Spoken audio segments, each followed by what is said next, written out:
we have three college students or recent graduates who are going to share a little bit about campus recruiting from their perspective. So I think while everyone sort of is reading the articles from the so-called experts about what works and what doesn't and how to best engage students and what's happening on the ground, as opposed to people like me trying to share our perspectives that are based upon what was happening 5, 10, 20 years ago, we wanted to hear directly from students and recent grads what they're thinking. So with that, why don't we quickly have the panel introduce themselves? We'll start off, Nye, if you want to give a quick bit of background about yourself as we're kicking this off. Hi everyone, I'm Nyauni Crowelle. I'm a current sophomore student at Valencia College. I'll get my AA degree in May of this year, and then I'll transfer to the University of Central Florida in fall, and I'll be studying kinesiology. And currently I'm searching for internships for this summer, and that's what's been taking up my time so far. Thanks so much, Nye. Alex, go ahead. Hello, everyone. I graduated UC Santa Barbara in December of 2022. I majored in sociology and minored in applied psychology. And I am working at Northrop Grumman right now. I actually secured a micro-internship with them and then a summer internship that led to year-round internship while I was finishing school, and then a full-time offer. So I've been working with them for a year and 4 months now. That's where I'm at. And what's your role there? What are you doing at Northrop? Associate Talent Acquisition Business Partner. And were you studying HR when you were in college? I don't remember, I'm sorry. No, I was studying sociology, and then I had a certificate in like technology management as well. We're going to have to dig into that as we're going through. Okay. But finally, last and certainly not least, Keion. Hello, my name's Keion Adams. I graduated from Florida State University last year with a degree in economics and a minor in business analytics. Currently, I work in New York City for NewYork-Presbyterian as a revenue cycle analyst. Wow. And were you studying, sorry, you were studying econ in school, you said? Yep, economics. Got it. Very cool. Well, let's start with Nye, since you're, again, currently a student, and we'll circle around. One of the questions that comes up all the time from companies and employers is, when are students actually starting to look for jobs? When are they starting to explore? So I'd love to hear your take on it, Nye. So I actually started looking for experience right after high school. I graduated in 2021, and I took a gap year to build my professional experience, especially for the aspect of college admissions as well, to get more acceptances the following year. And it was a bit of a search, but I managed to work 3 jobs after graduating. So I Wow. always wanted to find ways to build my skill sets and build connections. And so I was definitely thinking about it all throughout senior year. And once I capitalized on my gap year, that's when I really started to build things up from then on. Got it. And then since you've been enrolled at Valencia, I assume you're continuing to explore and look?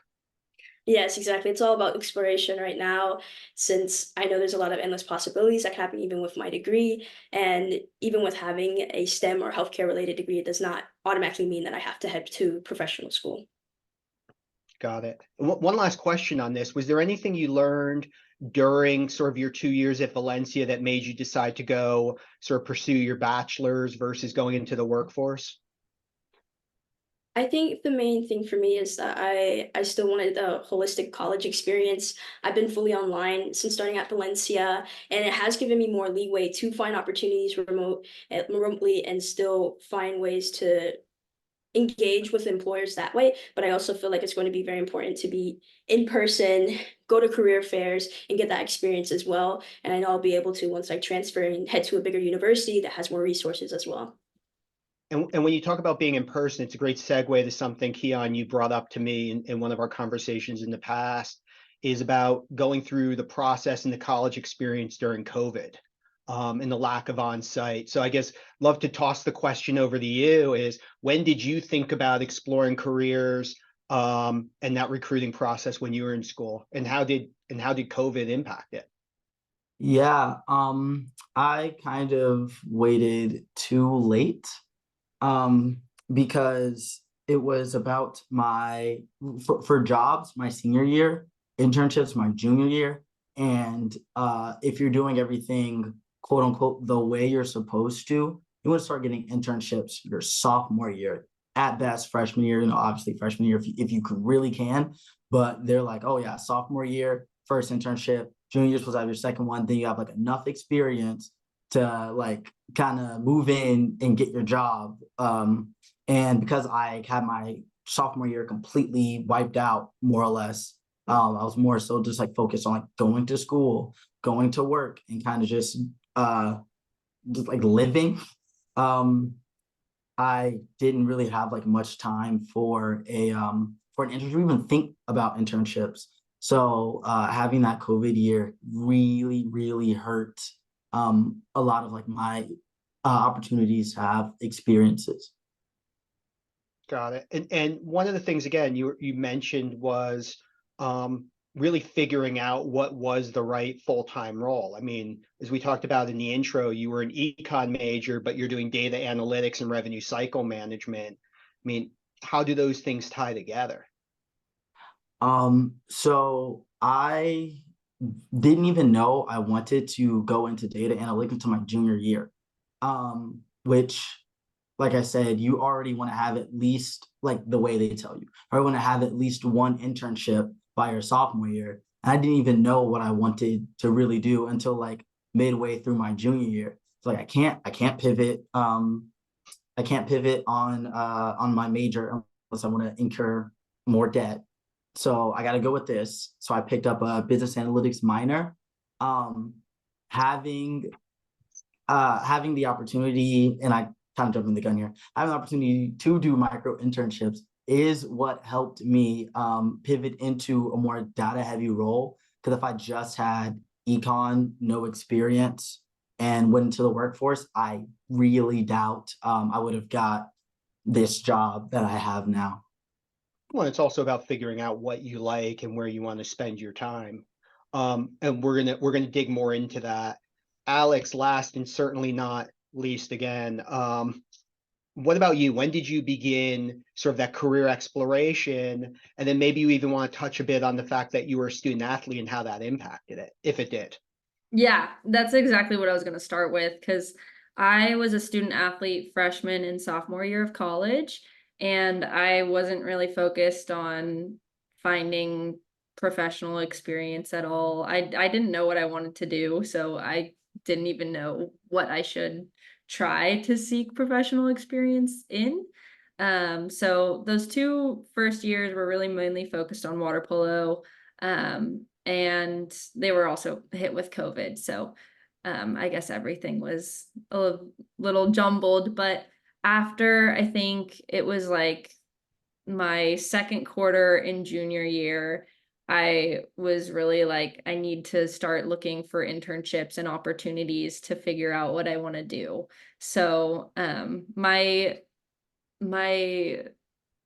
interests were very broad. Like I had a major in sociology, a minor in applied psychology, a certificate in environmental climate advocacy and justice, and then technology management. So it was kind of a lot. And in my technology management class, we focused on some HR work, and I kind of realized, oh, maybe this is something I should look into. And so that's how I found Parker Dewey and an opportunity with a company that really just needed me to do projects, but they asked me if I was looking for summer internships, and I said I was interested in HR, and they had one just go live, so they had a conversation with me about it.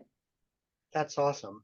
And one of the things, and again, I want to double down on this and then continue on, is what activities were you able to participate in, sort of from a recruiting perspective, both in general, but also as a student athlete, when you think about the on-campus recruiting or other things you were doing? Yeah, I didn't go to many career fairs in college, especially as a student athlete. I did go to a career fair when I was interning with the company that I had as like a person from the company, not a student at the career fair. So I guess it kind of evolved in that aspect. But as a student, I was really mainly focused on, I guess, my water polo, and not as focused on like using the school to find opportunities. Instead, I like found Parker Dewey on the career website, and that's how I would look for opportunities. And then Nye, how about you? I mean, you mentioned some things about sort of your prior school versus a bigger one. I mean, what resources have you used so far to sort of explore the opportunities? Are you going to the career fairs? Are you going to info sessions? It's definitely been difficult because my school itself, even though it's a community college, they have over 70,000 students and it's a massive organization, but I'm also within the honors college, so a college within a college.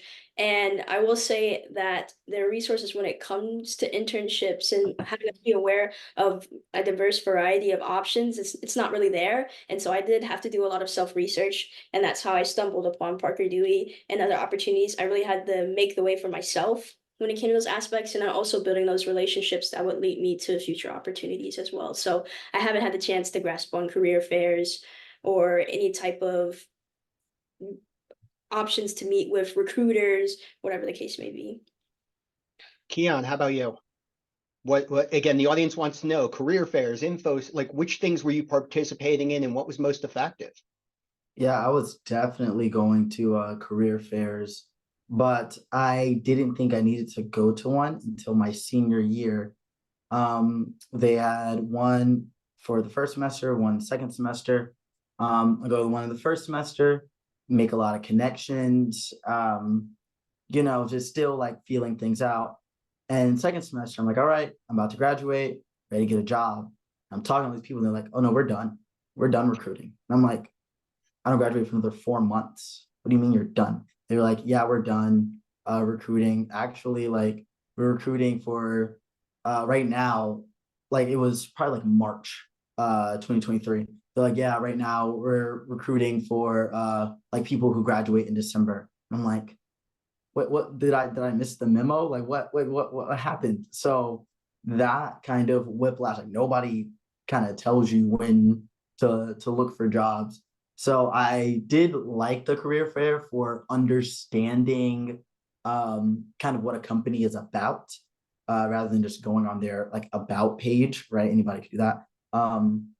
But as far as like actual getting a job, that was not exactly helpful because it felt like I should have been doing it when I was in 6th grade, apparently.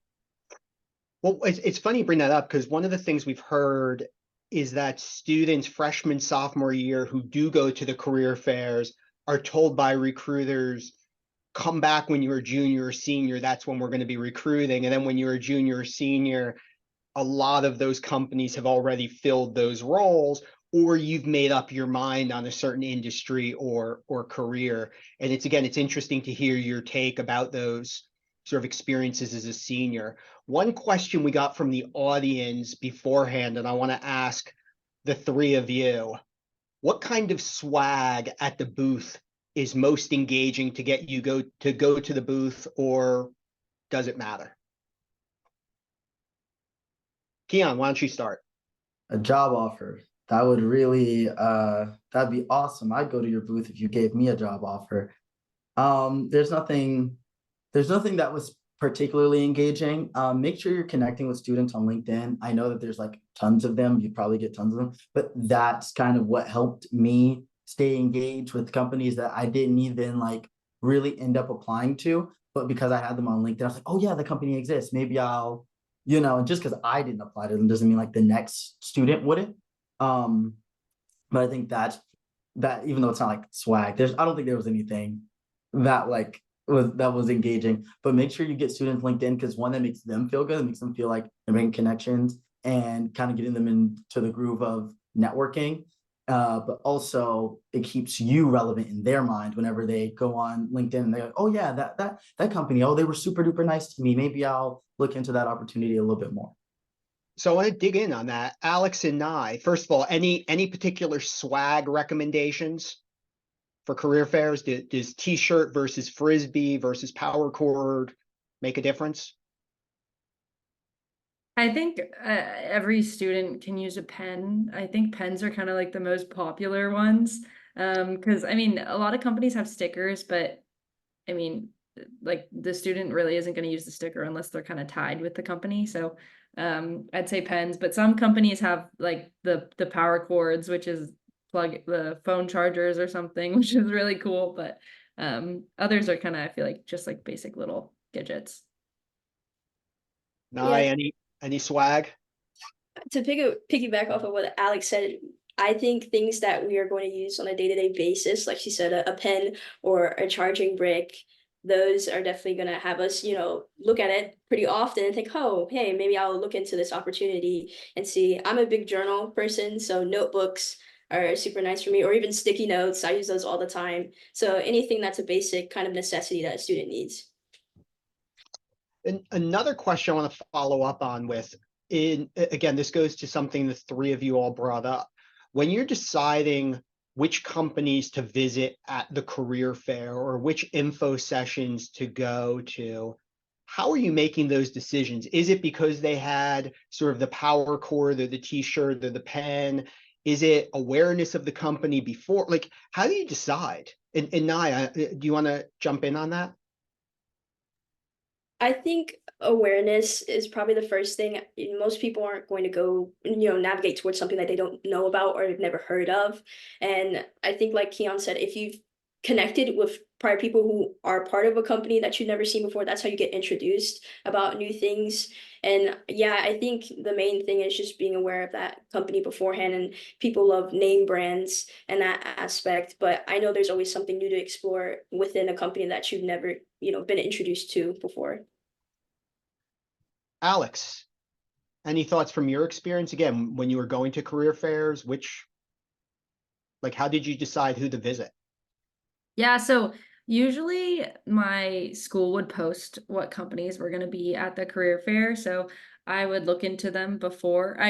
I didn't really go to many, but I would look at them because some of them would message me on like Handshake or something that they have an open role that they're sourcing for at that career fair and they'd like to meet me, that type of thing. So that was really enticing that recruiters were reaching out on Handshake about open roles. But also just like doing some research on what companies are there and then seeing how they align to your values. That's what made it. And I think name brand came up, and you talked before about your major, Alex. I mean, Northrop Grumman, massive company. When you were thinking about different organizations, like, was Northrop Grumman at the top of your mind earlier in the process? No, it wasn't. I was because Northrop Grumman is really heavily engineering focused. So I never really thought of going up to them for an HR role. I was more kind of thinking about how I could contribute to some of the smaller other companies. So they were not someone that stood out to me for the career fair just based on they're mostly hiring for engineers at those events. Yeah, I mean, Keion, you're working at a hospital system and you're doing data analytics. Like, how did you wind up doing that? Like, again, were you at the career fairs you were going to when you were a senior? Were you talking to hospital companies or healthcare companies? I absolutely was not. So at some point in my my job search, I kind of just like, well, all companies need a data analyst. Like every single company will have data analysts on their team. So then that kind of like opened me up a little bit more to the possibilities of like, oh, that doesn't really sound like they'll need like a data analyst there. What? Huh? But then it was like, oh no, everybody kind of needs somebody like that. So then that helped me expand a little bit more, especially when I was going to career fairs. Obviously, you do go with the name that you do your KPMGs, your Deloittes, right? Especially for somebody like me that was trying to be like data heavy. But also, I would also like peek around, and one thing that helps stand out to me was a good like booth presentation. that helped. Like if you had things to hand out, if they were all set up very nicely, if you had your logo behind you, because some places just had like the name of their company, and the name of the company for all the booths had the same font. So it was like, okay, those are just words to me. But some had their like banner in the background, they had all their stuff set up. I was like, oh, maybe they got their stuff in order. So that kind of helped me take a peek at them. And there was something you said that sort of came up, is that it's funny, some of the more well-known brands, again, using the Deloitte, if I'm an accounting student, I might be thinking about a Deloitte or a KPMG, but if I'm studying HR, I may not. Or if I'm studying cybersecurity, I may not. And meanwhile, these companies, to Alex's point, are hiring people for HR, data analytics, or marketing, or these other departments. And then you also have the companies that may be big or mid-size or small that students haven't heard of. And how can they most effectively stand out when a KPMG has a massive booth with pretty things and everything laid out? It's a challenging process. And now I want to dig in on something you were bringing up before. So when you were meeting with companies in the recruiting process, whether it's at a career fair, whether it's at an info session or a webinar or micro-internship or whatever, what is it you're trying to learn about that company? What are you trying to understand that's most helpful in you deciding, is this a place I want to apply? Is this a place I want to dig in? I think first is seeing what professional development areas they have for me to grow in terms of skill sets. And then next is learning about the company culture, if it's a place that I really agree with their mission and values and how they handle all aspects of communication and relationships within the different departments. And then lastly are just the networking aspects. Am I able to contact them later down the road, ask them questions for possible opportunities, or are they able to point me in a different direction for someone in a different department so I can explore there as well? No, it's great. Again, you want something real. You want to understand beyond what's on the website. Alex, what was key to you in kind of thinking through these things? Definitely similar to what Nye said. Biggest thing for me was company culture, how like the people in the company interact with each other. So I got a sneak peek into that for sure with my micro internship. And so I was able to ask the employee of Northrop that I was in contact with these questions about their company culture and stuff. And so I got like a sneak peek into it, which I really actually liked, and then ended up understanding more. But I would definitely say company culture, and then also what opportunities they have, what type of benefits, but also when it comes to career advancement, how easy it is to maybe rotate to different positions. Because I mean, we are college students. Sometimes we don't know what we want, or we think we do, and then we realize we don't. So being able to have that flexibility to move within a company as well is something that I value and looked for. Keion. Yeah, for me, it was definitely like how they would develop me professionally. Is this something that I want to, further my skills in? Before going to Parker Dewey, I took an internship with the company, something that I thought I wanted to do. And it taught me stuff that I did not want to learn, and that like in a pathway that I didn't want to go. I did learn from it. I learned what I really didn't want to do. But like definitely after that, I was like, okay, you need to be more careful. And the next internship that I did take was through Parker Dewey. I'm like, this is exactly what I want to do. And it sounds weird because we're here at the Parker Dewey thing, but it was perfect for the experience that I wanted to gain. And I was able to not only build skills, but also understand what my work would mean within a professional context. I understood, okay, what I'm doing right now is going to go to the CEO. And when we hop on this Zoom link and I explain what I just did, I'm developing these presenting skills. Could you present differently than to your kind of like senior analyst than you would present to your director, which I have to do now, but I was already privy to due to this internship. No, and that's again, first of all, to be clear, this isn't meant to be a Parker Dewey advertisement, but I do appreciate the kind words about the experiences in the micro-internships. But again, your point is really, really important that all three, like, you want to authentically understand that organization.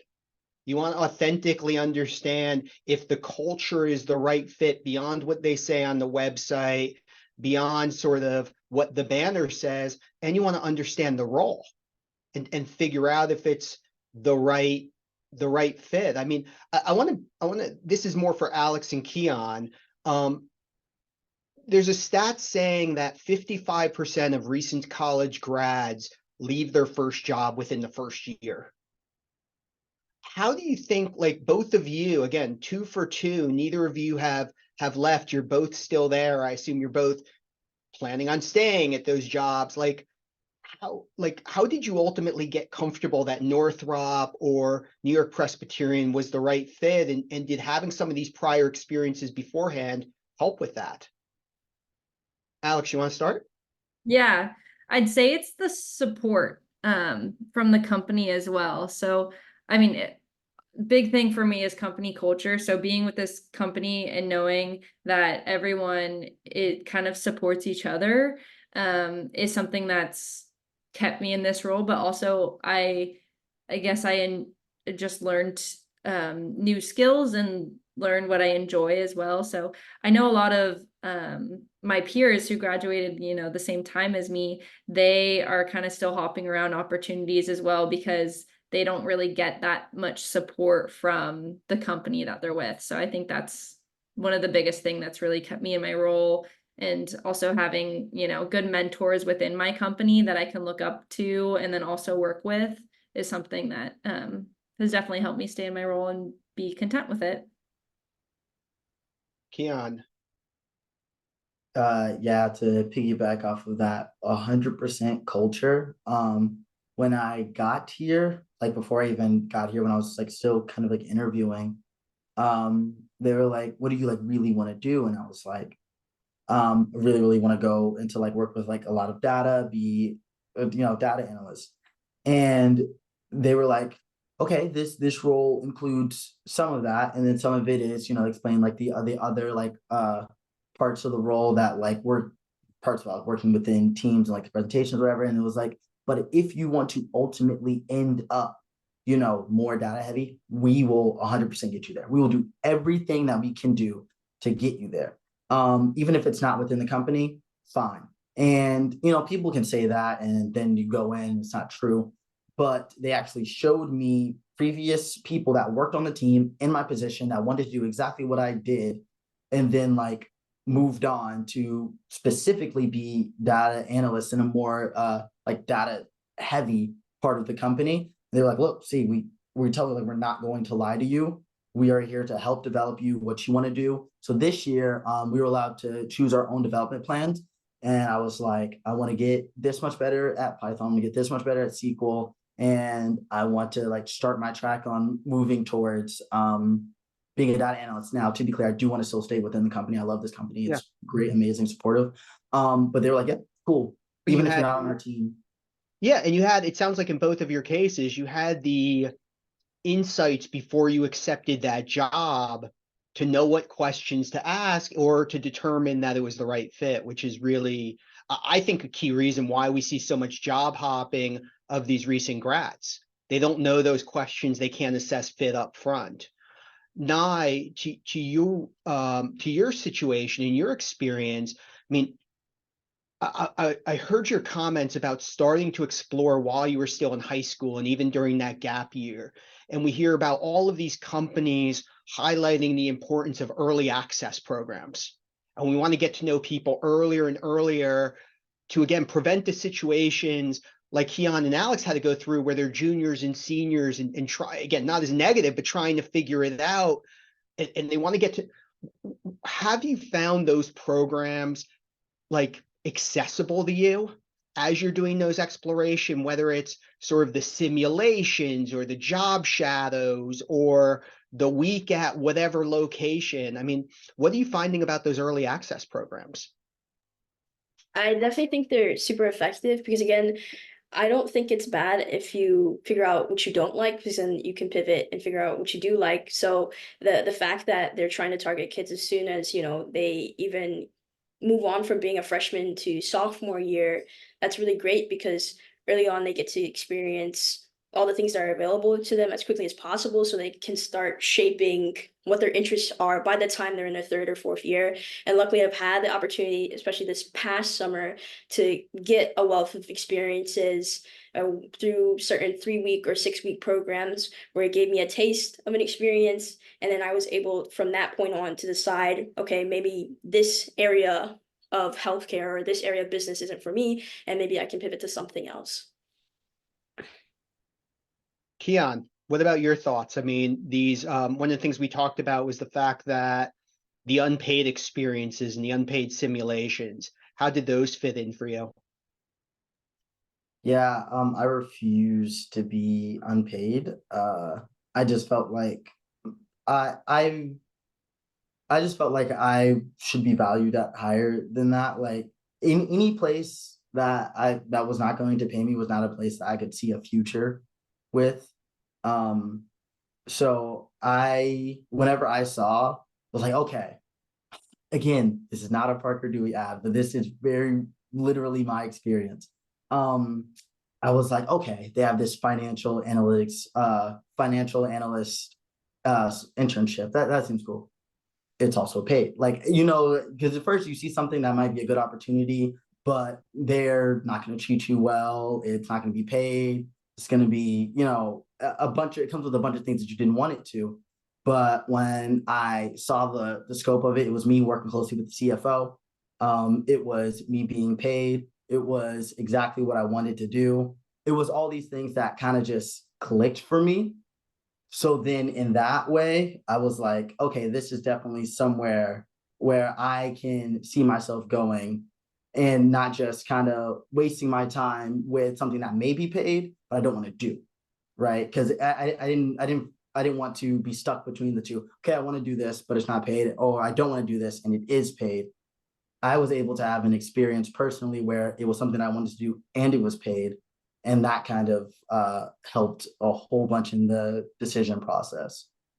And Alex, I want to talk again, early access opportunities as a student athlete. The data shows student athletes have a lot of those core skills employers are looking for: problem solving, leadership, teamwork, coachability. As a student athlete, did you find the early access programs were accessible for you? I think I wasn't necessarily looking, I guess, because I guess I didn't know what I was looking for at that point when I was early on. Yeah. Thank you. We got a question in the chat I'd like to put out, and again, Nye, we'll start with you. What would you like to see from companies differently from an engagement perspective that's not being done? So how do you actually want to see these companies engaging you over the next 2 years as you're pushing to complete school? I think there definitely should be more diversity involved, certain experiences or events planned specifically for women or for a specific type of cultural group. I think when you really focus on certain values or characteristics and try to really make them feel involved and included in some aspect through a specific event catered to them, I think that's super important. So, and other aspects are probably sort of summits or immersion programs that are maybe a couple days that gives you a taste of those experiences and has you go through certain I guess bonding experiences with other students in that aspect, and having them do certain case competitions or whatever the focus is to give those students more of a chance to learn about the company within a 2-day or 3-day span, which is more, I guess, hands-on than a webinar that's maybe 30 minutes or so. And you're in that way able to learn more about the company itself and what they're really focused on through those experiences. Alex, how would you like to see companies doing more engagement? Yeah, so I think a lot of companies kind of focus on career fairs, but that's really overwhelming for students and companies because you just get so many people. So I think something that's a lot more important is companies trying to do specific smaller events, I guess, with students. So I know, I mean, I am a recruiter and I do some student organization meetings on campus for a bunch of our DEI engineering groups. And I think that's an awesome way for me, my company, to connect with the students at specifically work with UC San Diego. So that's a really good opportunity for our company to meet the students and the students to ask really in-depth questions because they get a way longer time with us and they get connected with us, and also working through career services because those career services people have our information as well to set those types of events up. Keion, other ways to answer the question from the chat. What would you like to see companies do more? Yeah, I mean, unfortunately, I cannot say other ways because Alex's answer is exactly what I was going to say.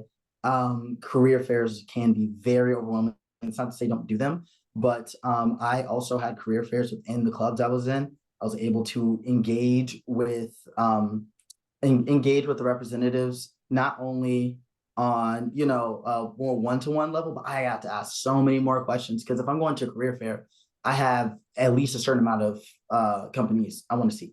So I only have this class. I mean, I have time from this class to this class, and I need to fit all the companies within this time frame. But typically with the ones with my organizations that I was in, it would be like after school. And I got to spend so much time with these companies. I was able to show them my personal projects that I had completed. I was able to really show them not only stand out better myself, but also I was able to understand more so what they were about, what they were doing on a day-to-day basis.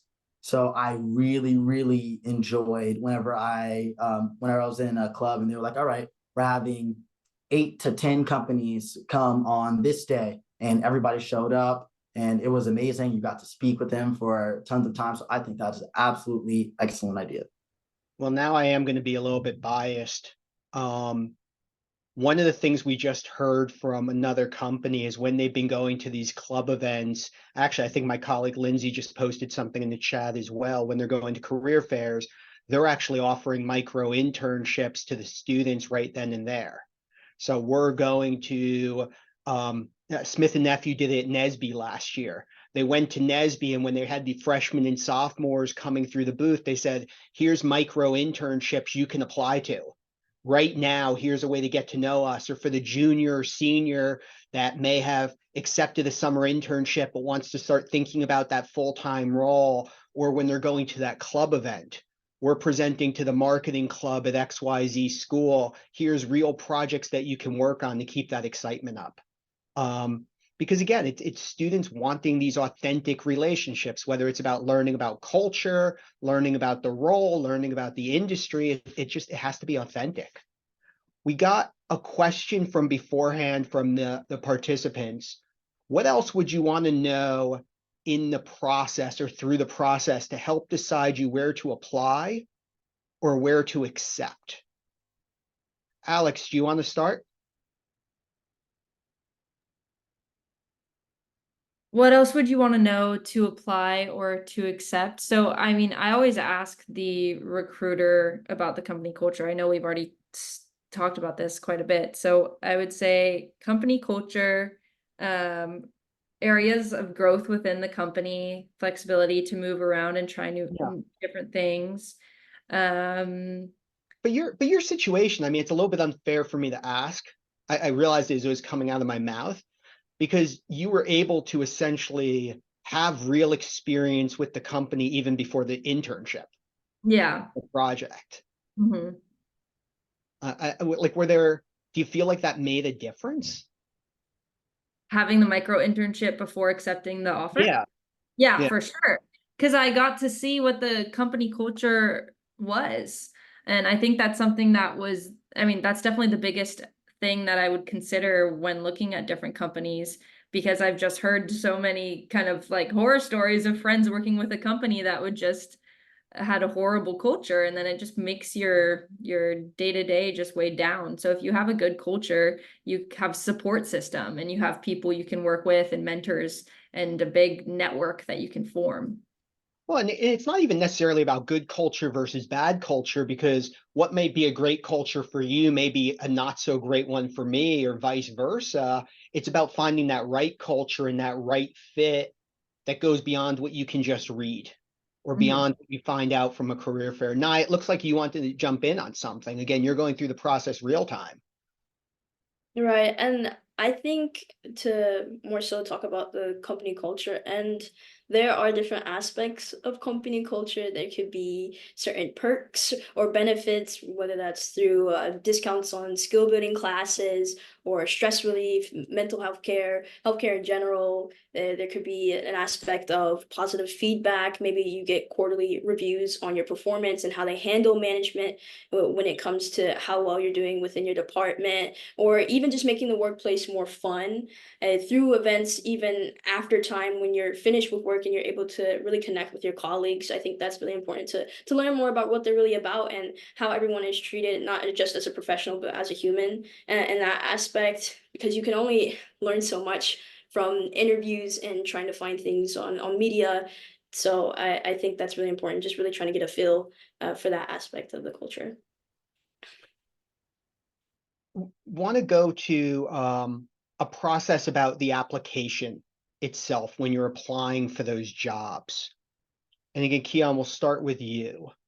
Like, when you were applying for the jobs themselves, whether it was at New York-Presbyterian or some of the other roles you were applying for, what did you think of that process? Again, sorry, go ahead. No, you're good. It felt very monotonous. And also, okay, if you can have a portal, please do, so I can remember what I applied to. And also, please get back to your applicants, even if it's a rejection. One, get back to applicants. Two, make it timely. I had already like started this job, and jobs that I had applied to back in like November or whatever or something, they were like, oh yeah, like no. And I'm like, it's been 6 months. Like, how could I even, so make sure you're getting back to your applicants, because even if it's a no, which does suck, it lets me know that you're going to get back to me. That's at least I'd rather some form of communication than no communication at all. No communication at all just kind of feels like you were being ignored, which is never a good feeling. Nobody wants to feel like that. So just, yeah, make sure you're in constant communication with who's applying, even if it's a no, and just make sure it's timely. Alex, I mean, your situation was a little different. Like, how do you feel about the process with Northrop?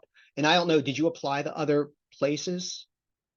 So once I had my internship with Micro-Dewey, I kind of ended up interviewing, Micro-Dewey. I ended up getting an opportunity to interview for the position, so I didn't ever apply for it. It kind of was an internal connection, I guess, from Parker-Dewey. So, but before, when I was applying to summer internships, when I didn't even know Parker-Dewey existed, I still had the same experience as Keion, because I wouldn't hear from companies for super long, or they didn't have a portal or something like that. So I think that's really important, just making sure you're in contact with the candidate, even though it might be, even if it's a no, because they need to know, because they're looking at probably all of these different jobs. So like, they don't want to have false hope. But beyond the feedback from the companies, or the process of actually just going through the portals, I mean, did you feel like that application process when you were submitting for the summer internships versus your experience with Northrop was different? Like, do you feel like Northrop got a better view of who you were through the process with them? Does that make sense? Like already Like, working. once you, yeah, because you, again, where you had, I'm trying to think through, like, Northrop recruited you for the summer internship and they'd gotten to know you through the micro internship beforehand. Do you felt like that was different, or they got more insights into who you were and your skills versus if you were just, again, submitting your resume or going to an interview? Does Yeah, that make that definitely. question more clear? Yeah, because they got a sense of my skills when it came to the project, but also my communication, which I think is really important, especially in that beginning stage of forming a relationship with a recruiter or trying to get an opportunity. Because when I was working with Northrop on the micro-internship, I was following up with them on the project every week, making sure I was being very thorough. So they already got a sense of how I was as a person, but also a worker, which I think was very important and influential when it came to my internship offer. No, it's helpful. And Nye, I know you're going through the interviewing process for summer internships right now. And again, I'm not going to disclose any company names for obvious reasons, and I know you won't either. But do you feel like the process with the company you just met with was different because you already had that experience with them, if that makes sense? Without a doubt. And I think for them, it's more tangible too. They get to see your work firsthand and get an idea of how your ethic is and just your, like Alex said, your communication style and your determination to get projects done and follow rules and also stay in line with what the company is truly looking for in a professional. And it's a two-way street as well. You get an idea of what the expectations are from the company, and based off of what responsibilities they listed, was that actually true when you were in the process of working with them? But I think you are able to be more authentic with the person right in front of you, the organization right in front of you, and the same, vice versa. And I really appreciated that experience. So we have about 10 minutes left, and I want to make sure we get through some of these other questions that were asked beforehand. So I'm gonna whiz through these and we'll just go around the circle. And if folks feel like they don't have anything to add, feel free to just say nothing to add. The first one, and Nye, we'll start with you. What drove you to apply to specific micro internships? And that was a question from the audience. Mainly if I was able to learn a new skill and had opportunities to grow professionally. Alex, I know it's been a while for you since you've been on, but what drove you to apply to ones, whether it's at Northrop or elsewhere? Well, I guess the big thing about it was that it was a project that was paid. It wasn't a full summer internship opportunity because I wasn't, I guess, ready to commit to that yet because I didn't have an idea of what I wanted to do. So getting projects and making those networking opportunities was more of kind of what I was seeking. Yeah. Did I go off topic? No, that was great. But were there certain things about certain projects that drove you? Like, again, what drove you to actually apply for Northrop? Again, you weren't thinking about HR, you weren't thinking about Northrop. Was there something about the project itself that made you say, yeah, I want to apply to that one? Yeah, it was. I guess it was just because I knew that I would be good at that project and that work. Because there's some other things on the website that just didn't apply to me or my skills or my major. So it was kind of zoning in on those projects that I could actually focus on and do with my education in mind too. Cool. Keion, were there certain characteristics of projects that made you want to apply or not? Yeah, the one I applied to was for a financial analyst internship, and I knew I wanted to be either like a financial analyst, data analyst at that time. So I was like, this is a perfect way to, one, not only experience it, but two, if it is what I think it is and I do like it, I can kind of help get my foot in the door, get some experience. And that was, again, the one you're talking about, if I'm remembering correctly, was a nonprofit in the pharma space, correct? Yeah, yeah. Mm-hmm. So again, an area you weren't necessarily considering. Sorry, go ahead. No, you're right. You're right. I was not considering that area. Next question, and Alex, we'll start with you. The quick came from the audience. Do you think a specific major prepared you for your current role? And you were sort of alluding to it before. My major was very broad, so I mean, I think it prepares me for going into HR, but there is also so many different aspects that HR encompasses that could pertain to HR. So I had a very broad like study and with my minor and different certificates. So kind of zoning in on those projects and learning their opportunities made me kind of figure out what I wanted to do. Keion, does major equal career? Major definitely does not equal career, because that's what I learned the really, really hard way. That's why I had such a hard time finding a job, was because I didn't realize what I wanted to do until my junior year. And I wouldn't have gone in with the major I did go in with the career that I ended up wanting to go to. So definitely they do not have to equal each other. Nye, is any of this helpful as you're still in school and thinking about majors and stuff? It definitely does help to hear that the major doesn't have to equate to the career that it's specifically aligned with. As you tell, a lot of people ended up in a place that they didn't expect they would. So it just allows me to have an open mind, and I'm excited to see what I come across for over the next 2 years of my college tenure. And then we're going to stick with you for a second. We got another question from the audience. How do you define success when it comes to a micro internship? And I think one of the questions is, or that's in there, is does it need to lead to that full-time role or summer internship for you to view it as successful or not? So Nye, do you want to start? I think success is definitely determined of who the individual is. I think for me, it's just being able to still build new skill sets to add to my resume, and then build those connections, get paid while doing so. And then from there, I can still see what I have ahead of me. I still have 2 years left. And I know that if I perform well and I'm able to have that connection, and if they have another micro internship in the future that could lead to a summer internship in a full-time role, I know I have that available to me because I've built that rapport with them, and they know that I'm a reliable, talent that they can go to in the future if they have future opportunities. By the way, for the audience, for any folks that are still looking for summer interns, the feedback that we've seen from employers, and I hope it's okay that I'm sharing it, about Nye's micro in is unbelievable, like off the charts. So if anyone is still looking for summer interns, if you send me a note or in the follow-up respond to the invite, we'll make sure we get your information to Nye. Keion, definition of success when it came to your micro internships. Did it have to be a full-time role or whatever?